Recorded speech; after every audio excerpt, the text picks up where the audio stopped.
ஐயோ தொலைஞ்சா, உங்க அம்மா கையில என் கொலுசு மாட்டிக்கிச்சு. இது பூங்கோத கொலுசு இல்ல, எப்படி அவ ரூம்ல கிடக்குது? இது யார்தான் இருக்கும்?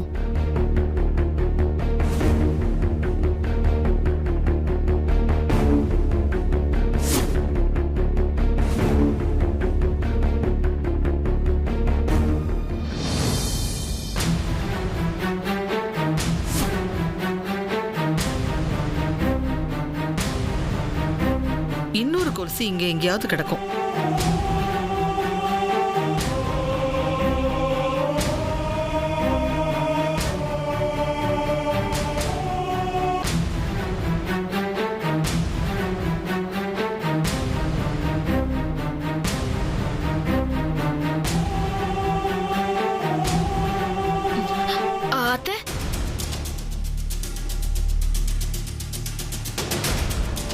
அத்தை அத்தை, நான் உங்களை தான் தேடிக்கிட்டு இருந்தேன்.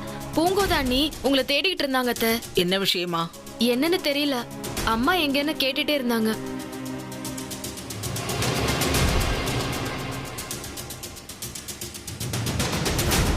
இந்த கொலுசு யாருது?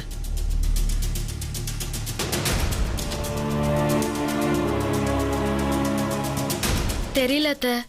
உனக்கு என்ன தெரியும்? இந்த வீட்டுல எதுவுமே தெரியாது. நல்லா சாப்பிட தெரியும். உன்னை போய் கேட்ட பாரு.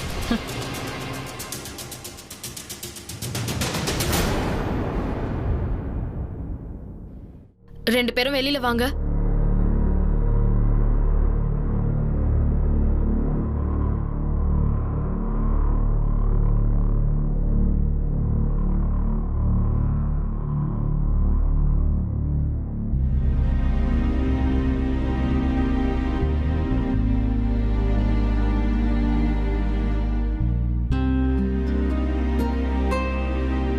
என்ன இதெல்லாம்?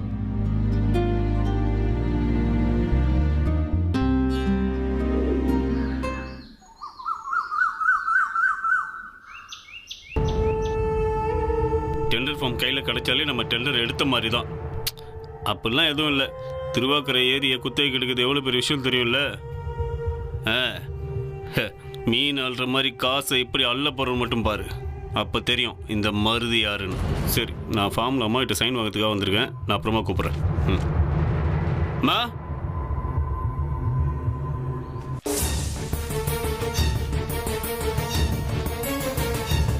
ருத்ரா, ருத்ரா ஓடாத, நில்லுடி. என்ன நீ பால் குடினா குடிக்காம தகராறு பண்ணிட்டு இருக்க? அம்மா போமா, பால் வேணாம், சொன்னா கேளுமா. ஐயோ ருத்ரா, ருத்ரா நில்லு, கொஞ்சோண்டு குடிடா. போமா, எனக்கு வேணாமா. ஏய் நில்லு, இங்க வா, இங்க வா, குடி. அச்சோ,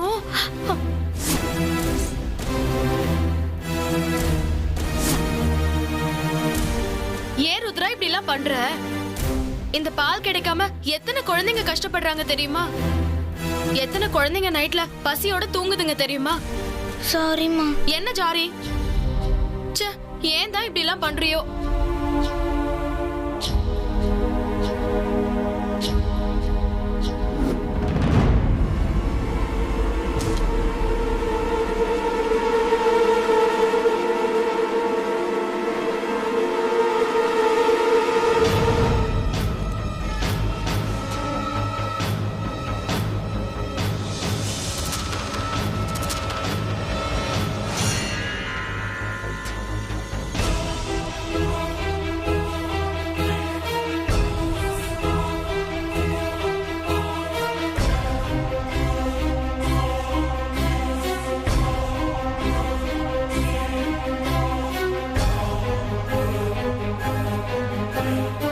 வாங்கம்மா, ஃபார்மில் வாங்கிட்டு வந்துட்டோமா? வாங்க அம்மா, நீங்கள் உட்காருங்க, இந்த ஃபார்ம் எடுத்துரும்.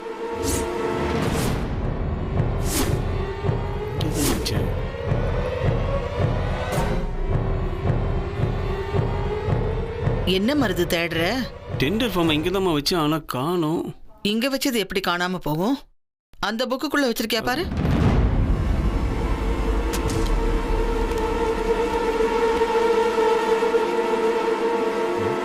எங்கேயுமே காணுமாம்மா?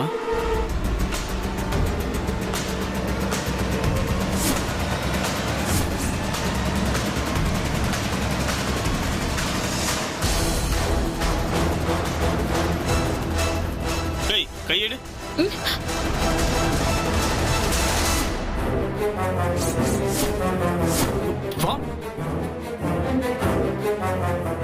ஏய் என்ன பண்ணி வச்சிருக்க ஃபார்ம் மா என்னாச்சு மருது? இங்க பாருங்கம்மா, டெண்டர் ஃபார்ம் வச்சு கீழே கொண்ட பால தொடச்சிட்டு இருக்கா. என்ன பண்ணிருக்க? அது அது வந்து அத்தை, பால் கொட்டிடுச்சு, அதான் கீழே கிடந்த பேப்பரை வச்சு தொடச்சிட்டேன் அத்தை. ஏய் ஏய், அறிவில்லை உனக்கு? அப்ளிகேஷன் ஃபார்ம் எடுத்து கீழே கிடக்கிற பாலை தொடச்சிருக்க.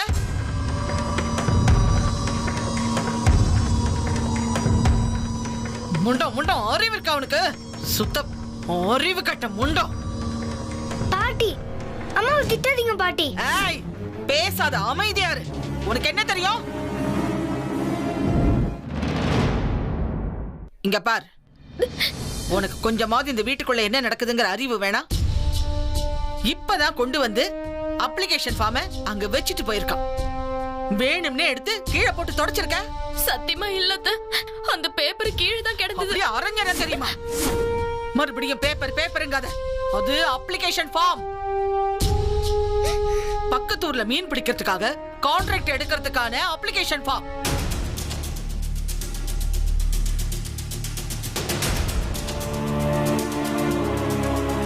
இன்னைக்கு நல்ல நாளா இருக்கேன்னு ஃபார்ம் வாங்கிட்டு வர சொன்னா என்ன பண்ணி வச்சிருக்க? சித்தி கோவப்படுது சித்தி. கோவப்படாம எப்படி பார்க்கிறது? படிக்காத ஜென்மங்கள்லாம் வச்சுக்கிட்டு என்ன பண்றது? இதுக்கு தான் முத்தரசு ஸ்வேதாவை கட்டி வைக்கணும்னு நான் ஆசைப்பட்டேன். இவளை கட்டிக்கிட்டு நீயும் கஷ்டப்பட்டு தேவையில்லாம நாங்களும் கஷ்டப்படுறோம். சித்தி கொஞ்சம் அமைதியா இருங்க சித்தி. எப்படி அமைதியா இருக்கிறது? அவ பண்ணி இருக்கிற காரியத்துக்கு எப்படி அமைதியா இருக்கிறது? நான் எப்படி அமைதியா இருக்கணும்னு சொல்றேன்? நீ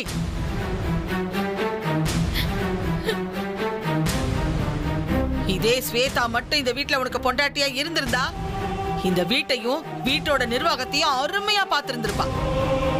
மில்லு, செங்கல் சூளை, ஃபேக்டரின்னு எல்லா இடத்துலயும் உனக்கு பக்கபலமா இருந்திருப்பா. அத விட்டுட்டு இந்த மாதிரி ஒரு படிக்காத ஜென்மத்தை கட்டிக்கிட்டு மாரடிக்கிறேன். முண்டம் முண்டம், படிக்காத முண்டம். சித்தி ஏன் சித்தி இந்த மாதிரிலாம் பேசுற? திட்டாத சித்தி.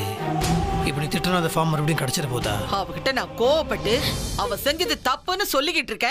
நீ என்னடானா அவளுக்கு வக்காலத்து வாங்கி பேசிக்கிட்டு இருக்க. என்ன முத்தரசு நடக்குதுங்க? சித்தி நான் நல்லதுக்கு தான் சித்தி சொல்றேன். நீ கோவத்தை என்ன பேசுற ஏது பேசுறன்னு தெரியாம வார்த்தையை விட்டுருவ. அதனால மற்றவங்களோட மனசு புண்படும். அது மட்டும் இல்லை, நீ கோவப்பட்ட உன் உடம்புக்கும் நல்லது இல்ல. அதுக்கு தான் சித்தி சொல்றேன், கோவப்படாத சித்தி. என்ன வெண்ணிலா, கொஞ்சம் ஜாக்கிரதையா இருக்க கூடாதா? எது பண்ணாலும் கொஞ்சம் கவனமா பண்ண வெண்ணிலா. இப்படி எல்லாம் சொன்னா பத்தாதுப்பா. கூட்டிக்கிட்டு போய் அவளை பூஜை ரூம்ல உட்கார வச்சு அப்படியே பூஜை பண்ணிக்கிட்டே சொல்லு. உன்கிட்ட போய் நான் நியாயத்தை எதிர்பார்த்தேன் பாரு, என்ன சொல்லணும்?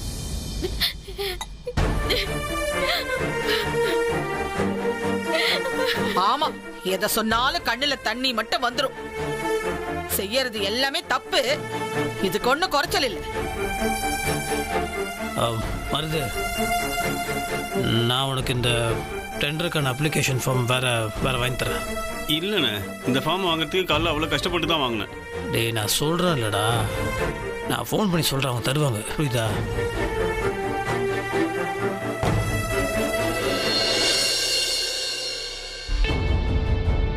இந்த வீட்டுல வர வர எதுவுமே சரியில்லை. எல்லாமே தலைகீழா நடக்குது.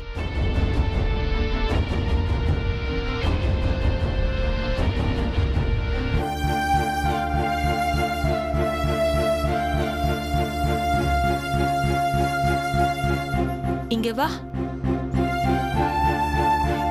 அழக்கூடாது.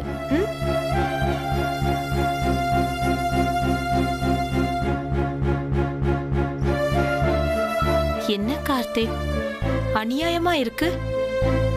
வெண்ணிலாவ வார்த்தைக்கு வார்த்தை இவ்ளோ கேவலமா பேசுறாங்க. யாருமே இதை எதிர்த்து கேட்க மாட்டீங்களா? அம்மாவோட கோவத்துக்கு முன்னால யாருமே எதுவுமே பேச முடியாது. அண்ணனை பாத்தீங்கல்ல, எவ்வளவு அமைதியா இருந்தாருன்னு. தேவையில்லாத பிரச்சனை வரக்கூடாதுன்னு தான் எல்லாருமே நினைக்கிறோம். இப்போ நம்ம வெண்ணிலா அன்னைக்கு சப்போர்ட் பண்ணி பேச பேச அன்னைக்கு தான் பிரச்சனை அதிகமாக நடக்கும். இதனால தான் எல்லா விஷயத்துக்கும் அண்ணி பயப்படுறாங்க.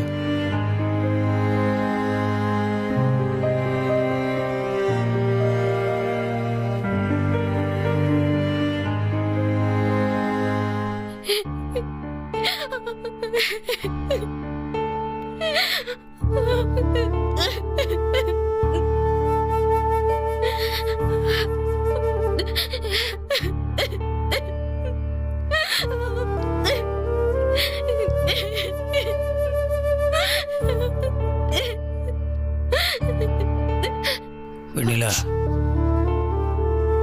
இங்க பாரு. என்ன விட்டுரு, என்ன சமாதானம் படுத்தாத. நான் படிக்காத முண்டம் தானே. வேண்டாம் முத்து மாமா, விட்டுரு. உனக்கு கூட என்ன பிடிக்கல. ஏய், என்ன நீ இப்படி பேசுற? அது நான் சும்மா சித்திக்கா அப்படி சொன்னேன். நான் உன்னை ஏதாவது திட்டினா? ஏன் நீ அந்த மாதிரிலாம் பண்ற? கொஞ்சம் ஜாக்கிரதை இருக்கக்கூடாதுன்னு சொன்னேன். அதுவும் எதுக்காக சொன்னேன்? நான் எதுவும் சொல்லணும்னு வச்சுக்கோயேன், சித்தி ஒன்று திட்டிகிட்டே இருக்கும். அது எனக்கு மனசு கஷ்டமா இருக்கும். அதை பார்த்தா உனக்கு தெரியும்ல. அதை புரிஞ்சுக்காம நீ பாட்டு என்னமா பேசிட்டு இருக்கிற? இல்ல முத்து மாமா, அவங்க சொல்றது சரிதான். நீ என்ன கட்டினதை விட ஸ்வேதாக்காவையே கட்டியிருக்கலாம். ஏன்னா அவங்க தான் உனக்கு எல்லா வகையிலயும் பொருத்தம். என்ன மாதிரி இருக்கிறவளுக்கு என்ன தெரியும்? எனக்கு என்ன சமைக்க தெரியும், துவைக்க தெரியும். இதெல்லாம் ஒரு வேலைக்காரிய வச்சா கூட செஞ்சுட்டு போறா. டேய், பிச்சுன்னு சொல்லிட்டேன். இன்னும் லூசுதனமா பேசிட்டு இருக்கிற? யாரு வேலைக்காரி? நீ இந்த வீட்டோட எஜமானியா தெரியுமா உனக்கு? தேவையில்லாம பேசிட்டு இருக்கிற. நீ பண்ற ஒவ்வொரு விஷயத்துக்கு பின்னாடி எவ்வளவு அன்பு இருக்கு, எவ்வளவு தியாகம் இருக்குன்றது எனக்கு தெரியும். உன்னோட தனித்துவம் பூஜா என்ற சொல்லி தான் நானே அதை புரிஞ்சுக்கிட்டேன். இல்லை, இவ்வளோ திறமை இருக்கிற ஒரு பொண்ணு 4 செவத்துக்குள்ளே இருக்கக்கூடாதுன்றதுக்காக தான் உன்னை இந்த சமையல் போட்டியெல்லாம் கலந்துக்கோ, போய் ஜெயிச்சுட்டு வான்னு சொன்னேன். 4 பேருக்கு உன்னோட திறமை தெரியணும். அதனால தான் இதோட நிறுத்திடாம இன்னும் மேலும் மேலும் என்ன பண்ணலான்னு நாங்கள் யோசிச்சுட்டு இருக்கிறோம். அதை புரிஞ்சுக்காம என்னமோ கிறுக்குத்தனமாக பேசிகிட்டு இருக்கிற. இதை வேற நீ என் பொண்டாட்டி, அது எனக்கு ரொம்ப சந்தோஷம். புரியுதா? புரியுதா? இந்த விஷயத்துல உங்களுக்கு ஒரு சின்ன சந்தேகம் கூட வரக்கூடாது. வந்துச்சுன்னு வச்சுக்கோயேன், மண்டையில நறுக்குன்னு கொட்டிடுவேன். ஆனாலும் சித்தி படிக்காத முண்டை அப்படின்ட்டுலாம் கஷ்டமா தான் இருக்கும். சித்தி பற்றி உனக்கு தெரியுமா? அது கோவம் வந்துச்சுன்னா என்ன பேசணும், எது பேசணும் தெரியுமா? அது என்னென்னமோ சொல்லும். அடுத்தவங்களோட மனசை காயப்படுத்துன்றது கூட அது தெரியாது. அதை விட்டுரு, இந்த காதில் வாங்கி அந்த காதில் விட்டுரு. இல்லை, நான் கேட்குறேன், படித்தா மட்டும்தான் பெரிய ஆளா? படிக்காதவங்க எத்தனை பேர் ஜெயிச்சிருக்காங்க தெரியுமா? உண்மையாக சொல்ல போனால் படித்தவங்களோட படிக்காதவங்க தான் அதிகமாக ஜெயிச்சிருக்காங்க. நம்ம நாட்டை ஆண்டுருக்காங்கன்னா பாரு. காமராஜர் ஐயா இலவச மதிய உணவு திட்டம் யார் கொண்டு வந்தது? அவர் தான் கொண்டு வந்தாரு. அது வந்தனால எத்தனை ஏழை குழந்தைங்களோட வயிறு நிரம்பிச்சு. அவங்களோட வயிறு நிரம்பினது மட்டும் இல்லை, அந்த முதல் தலைமுறை பள்ளிக்கூடத்துக்கு வரதுக்கு அதுதான் காரணமாகவே இருந்துச்சு. அவர் படிக்காதவர் தான். அதுக்கு எத்தனை தலைவர்களை உருவாக்கியிருக்காங்க தெரியுமா? அதனால படிப்பு மட்டும் முக்கியம் கிடையாது, நிறைய விஷயங்கள். அண்ணா, நீங்க தயவு செஞ்சு வெண்ணிலாவை சமாதானப்படுத்துறதுக்காக படிக்காம இருக்கிறது குறையில்லைன்னு சொல்லாதீங்க. அதை நியாயமும் படுத்தாதீங்க. நியாயப்படுத்துறமா? அந்த மாதிரி தப்பா எடுத்துக்காத. படிக்காதவங்களும் ஜெயிச்சிருக்காங்கன்னு தான் சொல்ல வந்தேன். இல்லைண்ணா, நீங்க 1000 சொன்னாலும் வெண்ணிலா படிக்காம இருக்கிறது கண்டிப்பா ஒரு குறைதான். என்னக்கா நீங்களும் சேர்ந்து இப்படி சொல்றீங்க? ஏன் நீலாம்பரி ஆண்டி திட்டினதை நீ ஏன் பாசிட்டிவா எடுத்துக்க மாட்டேங்கிற? நீ எங்க வெண்ணிலாங்கிறதுனால நாங்க வேணா இந்த குறைய பெருசா நினைக்காம இருக்கலாம். ஆனா மத்தவங்களுக்கு அது பெருசா தெரியுதுல்ல. அதனால நீ நினைச்சா கண்டிப்பா அதை போக்கிடலாம் வெண்ணிலா. ஆமா அண்ணா, வெண்ணிலாவ தொழில பெரிய ஆளா ஆக்கணும்னு நினைச்சா மட்டும் பத்தாது. அது கூடவே அவ படிச்ச சில விஷயங்களை புரிஞ்சுக்க நினைச்சா இன்னும் அவ தொழிலுக்கு மிக பெரிய உதவியா இருக்கும். ஏன்னா எல்லா நேரமும் அவ கூடவே நீங்களோ இல்ல மத்தவங்களோ இருக்க முடியாதுல்ல.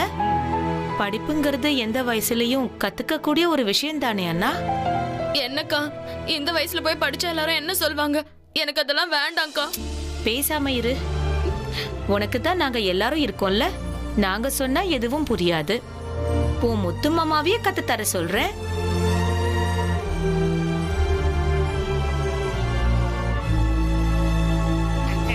அண்ணா, நீங்க நினைச்சா வெண்ணிலாவை படிக்க வைக்க முடியும். உங்களுக்கு நேரம் கிடைக்கும் போதெல்லாம் அவளுக்கு பாடம் சொல்லி கொடுங்க. ஐ சூப்பர். அம்மா, அப்ப டெய்லி நம்ம 2 பேரும் சேர்ந்து இனிமே ஹோம்வொர்க் பண்ணலாம், சரியா? நான் ஹோம்வொர்க் பண்ணுவேன், நீ அப்பா கூட உட்காந்து படிக்கணும், சரியா? போடி, நான்லாம் ஒன்றும் படிக்க மாட்டேன். அம்மா, படிக்கலன்னு சொன்ன அப்புறம் குச்சி எடுத்துட்டு வந்து நானே அடிப்பேன். பாட்டி எப்படி திட்டினாங்க உன்ன? எனக்கே கஷ்டமா இருந்துச்சுமா. படிமா ப்ளீஸ்மா. யோசிக்காதீங்கக்கா, சரின்னு சொல்லுங்கக்கா. வெண்ணிலா, யோசிக்காத வெண்ணிலா. சொல்லுங்க, சரின்னு சொல்லு. சொல்லுங்க நீ. வெண்ணிலா, சரின்னு சொல்லு. இவங்க எல்லாருமே உன் நல்லதுக்கு தான் சொல்றாங்க.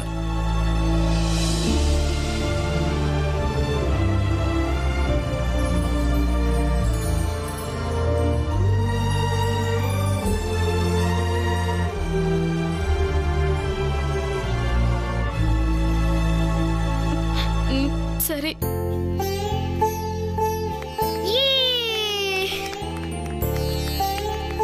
கடைசியில நாம என்ன சொன்னாலும் முத்தாய்ப்பா முத்தரச மாப்பிள்ள சொல்றதுதான் கேட்பாங்க. நாம என்ன பண்றது? அம்மா என் கூட சேர்ந்து படிக்க போறாங்க. Jolly jolly.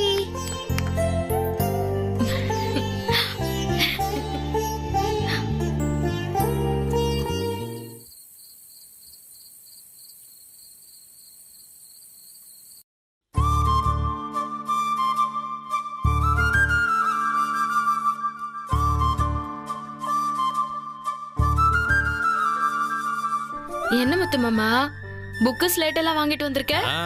புக்கு ஸ்லேட்டு பல்பும் கூட வாங்கிட்டு வந்திருக்கேன். எல்லாம் உனக்காக தான். எனக்கா? எனக்கு எதுக்கு முத்து மாமா? என்ன எதுக்கு பொதுக்குன்னு கேட்குற? அவங்க சொன்னதெல்லாம் மறந்துட்டியா? உனக்கு படிப்பு சொல்லி தரணும்ல, அதுக்கு தான்.